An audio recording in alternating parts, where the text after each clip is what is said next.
Okay, thanks.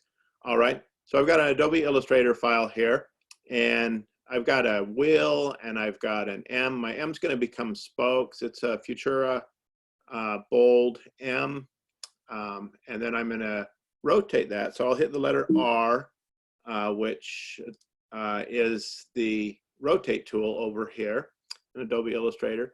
And I've got some guides drawn. I'm going to get right in the center and hold Option. And you see when I hold Option, I get ellipses, like a little tail on that crosshair there. And I'll click that, it'll bring up a rotate dialog box. And so you can see if I click preview, it will show me what's going to happen with that rotate. I want to duplicate that, so I'm gonna click copy, and it duplicated that M.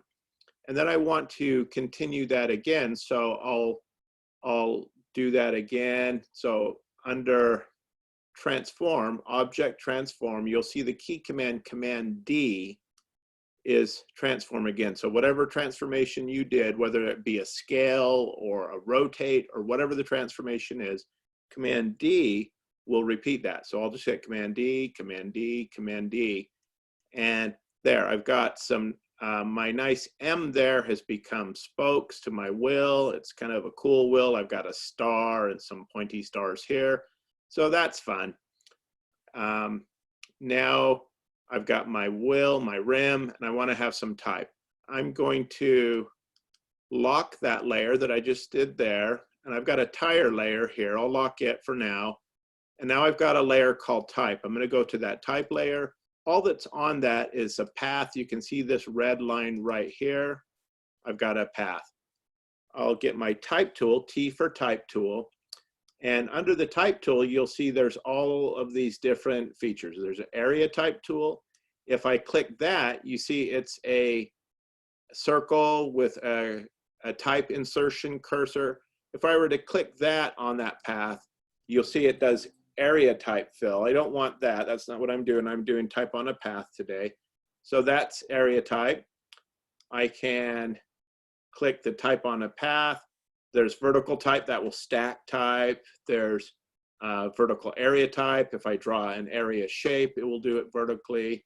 Vertical type on a path, and then the touch type tool we've played with before. So I'm going to tell it to be the type on a path tool, and it looks like that. I've got an insertion cursor and a path. If I get the type tool, you'll see what happens as I get next to that shape. It will convert to an area type. If I had something, let's say I just have a curve here, there's a curve, and I get my type tool and hover over that, it's smart, it knows what object I'm dealing with. So if it's a shape, it will want to convert to an area type to fill that closed shape. If it's a path, it will convert automatically to type on a path tool like that.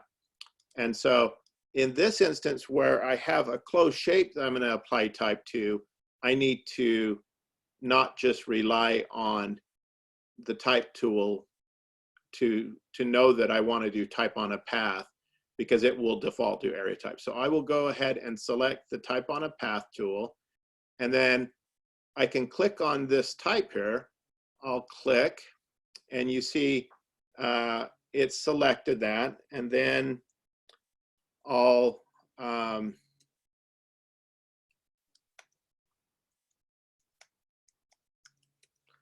and so I'm typing, and you can see my type color is black, so that's not helping me too much. I'll select white instead. So I've got some white, and I'll select Futura bold here, and I'm going to, it's typing upside down, so I'm not sure I'm typing correct.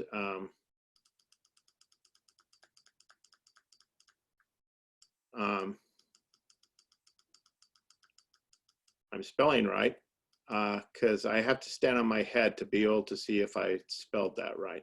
So I've typed the word metropolitan. I've got my type centered, see in my paragraph here.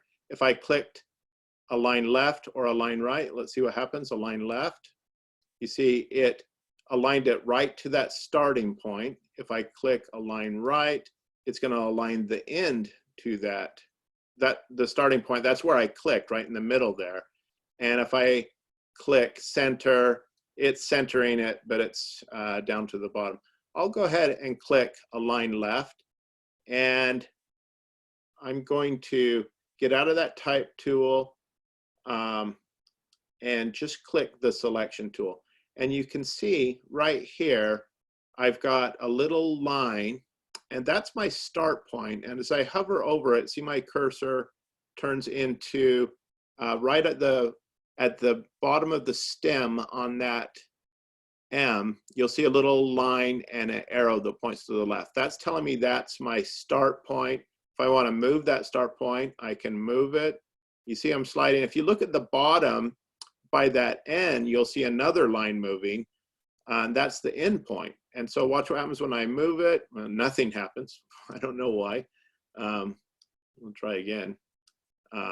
Okay, now I got rid of my word. Why? Because there's my start point, there's my end point. So I need to drag, and as I drag my end point, you see more letters are occurring. And so I want to get those all there, and I'm going to drag my start point. So I'll get my start point, and I'll drag my end point. So I have Metropolitan. I think I'll get my endpoint right on this guide, and I'll get my start point right on that guide. So here's my start point, here's my endpoint. Let's see what happens if I click align center, and it's aligning center well. If I were to move either of these points,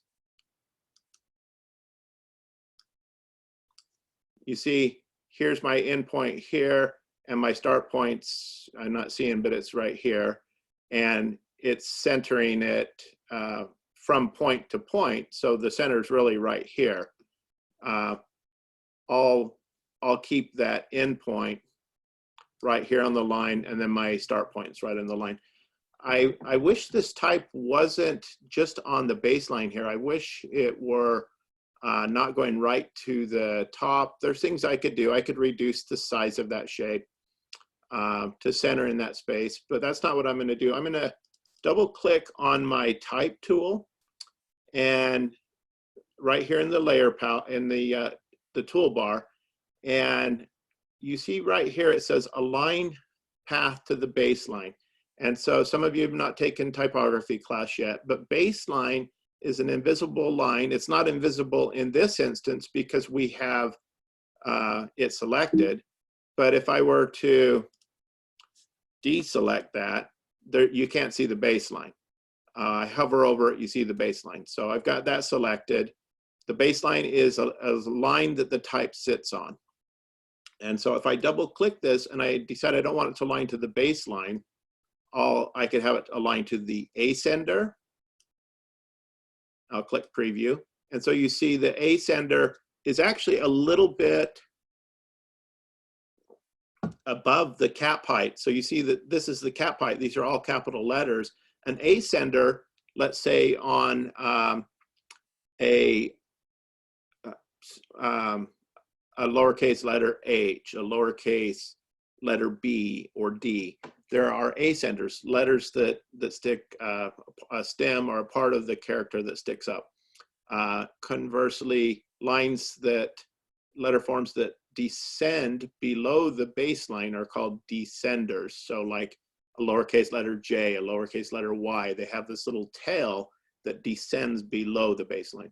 So in this instance, that's why it's not right on the capital height. Ascenders tend to go a little bit higher than cap height.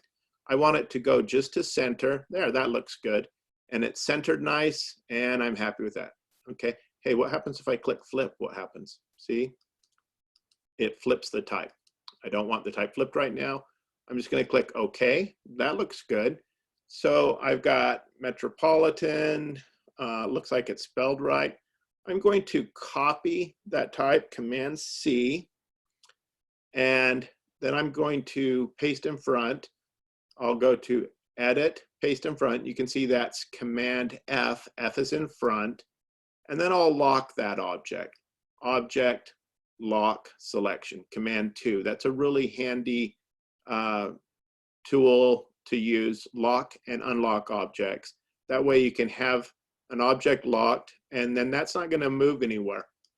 And so now I already have type here on Metropolitan, and I decide that I want to have something on the bottom side of this. So I'll click on it and rotate that type to the underneath side. And it's important when you rotate your type, and I could do it a couple ways. I could do this with the rotate tool and say, okay, be 180 degrees rotated. Let's see what that will do. That's one way to do it, and that's a fine way to do it. Or I could just grab those start points and end points. I'll go ahead and just rotate it in this instance. So I'm not copying, I just rotate it. So I've got a problem now that I have to stand on my head to read this. It's the same type, and I'm going to have it be something different.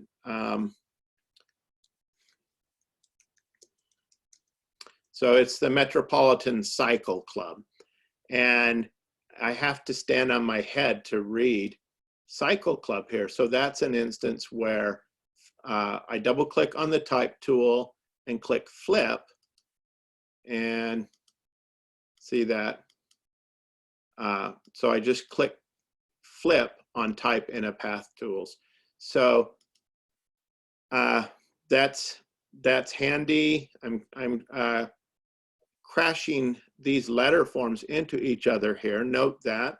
That's because if type's on the top half of an arc, it tends to space the letters out a little bit. If type's on the bottom path part of an arc like this, it crashes these in together a little bit more. So we don't really want to do that. So maybe what we would want to do is go to I'll hit Command T, which will bring up the character palette. And we have right here in the character palette, we have the point size. I'm Futura bold at 55 points. Leading doesn't matter because I don't have a second line underneath that. And I have this one right here is called kerning. That's always the space between two letters. Sometimes kerning we will call pair, P-A-I-R kerning. And then this one, this is the one I need to play with, is called tracking. Tracking is letter and word spacing over a selection. The selection could be like a whole book of type, or it could be a word. I'm going to have tracking across the word Cycle Club here. And I can click up or down to be positive or negative tracking, or I can click on this little downward arrow, and I need to add tracking. So let's see, what if I go clear to 200? See what happens? It spaces that out. Or if I select a lower one, you see less spacing. And so I don't want to crash my type together, so I'm going to go a little bit loose on that. I'll go to plus 100 on tracking, and that looks better. Now my top one looks a little bit tight, so I've got a problem with that. So I'm going to unlock, and so unlock is Option Command 2, or you can do right here, unlock all, Option Command 2. And so now this type Metropolitan's unlocked, and I'll go ahead and match the 100% tracking on that one as well. And so now it's Metropolitan Cycle Club. Last thing I want to do, I've got a little space here, and I think it would be fun to have a bullet point. And so I'm going to click right in front of Metropolitan. I'm going to hit Option 8, number 8, and then whoops, didn't want to go that. Option 8 gives me a point. Notice that my N ended there, and then when I hit a space, everything disappeared. The reason why is because my endpoint is right here on that path, and I have an endpoint on this path. So I'll go to my type there, and I need to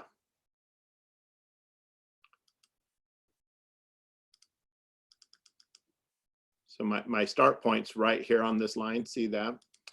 And for whatever reason, I'm not seeing the start point. Pull it out of here so I can see it. Okay, see, I've got a start point right there, and I would need to move it down and down. So I'll put that back in place there. I don't really want to be off my drawing. I'll go to outline mode, which is Command Y or View Outline. So I can see my start point here. It was hidden by that path. I'll click on that and pull that down. I'm going to pull it like all the way to like where that C starting almost. I have my end point here. I'll click on that. And right here, I've got several things happening. The cursor's not knowing what I want to do. Am I wanting to change that path?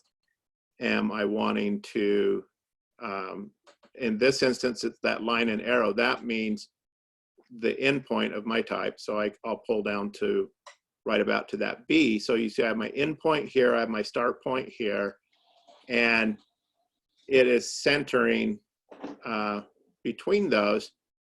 I'm going to add an anchor point to the end of this. So let's see, I'll click on at the end of the B, I'll hit Option 8, gives me a bullet, and maybe I want to put a space as well. So I'll click and add a space in between the M and a space between the N, and that centers it nicely in that area. And so you can see sometimes I could have hidden my guides. I was having difficulty seeing where the start point and end point were because it was on the guide. In all Adobe programs, Command and semicolon hides guides. Photoshop, Illustrator, InDesign, Animate, every program. So Command, semicolon. So that would have helped me if I would have done that. I can click on the type, and it's easy to see those start point and end points now because they're not on the guide. And so I probably want to center that bullet a little bit between that space. It's got more space here, less space there. So I'm going to click right here in between.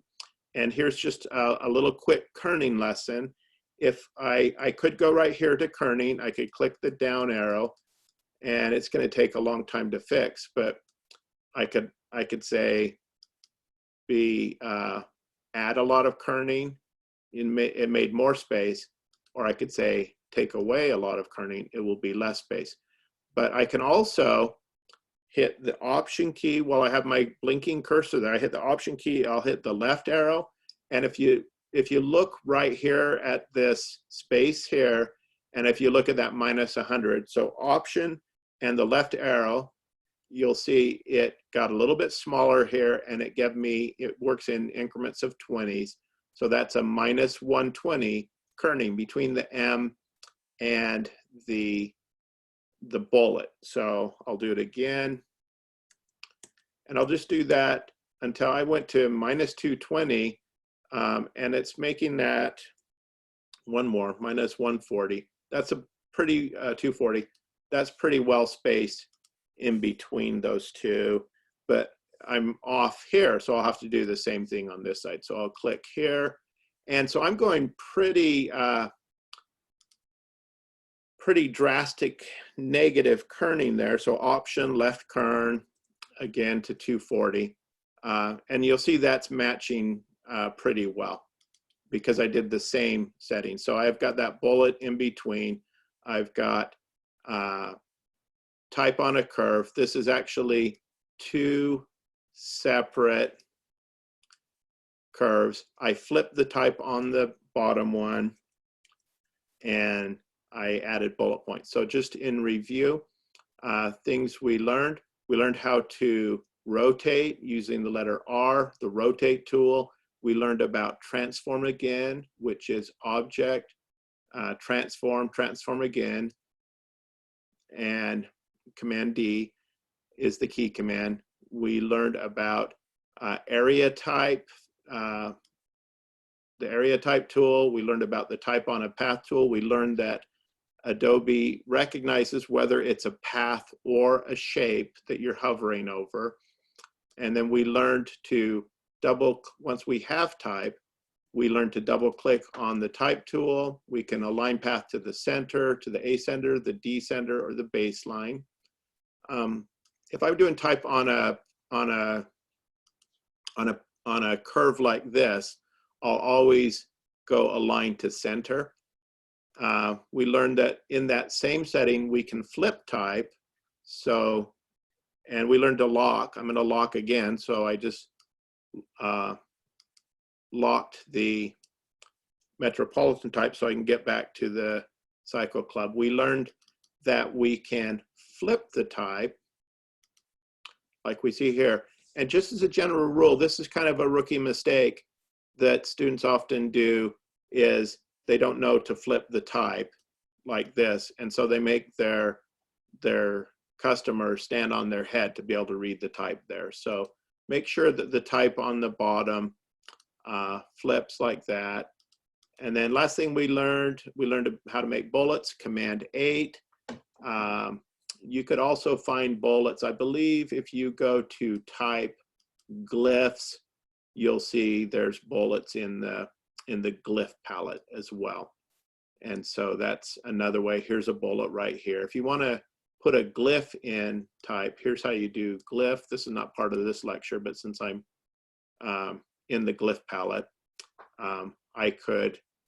I have type in cursor, and then I'll just come over here and double click, and you'll see there's another way. If you can't remember that Command 8, or I'm sorry, Option 8 is the way to get a bullet. You can always find it in the glyph palette. There's trademarks. You can double click those, or you can just learn the key command. Command 2 is the key command for trademark. Command R is the register mark. And so anyway, that's just a little aside on glyphs. I'm going to close the glyphs palette, and I don't need these guys here. But that's something you may want to have in your logo. I'm not saying that that's the logo you need to have type on a curve, but it's a common thing. A lot of logos are circular type like this. Maybe you want to do that, maybe not. It could go, you know, type. A lot of logos are in shapes, not so much with team logos, but that's a quick demo on type on path, type in a shape, rotating, and kerning and tracking as well. All right.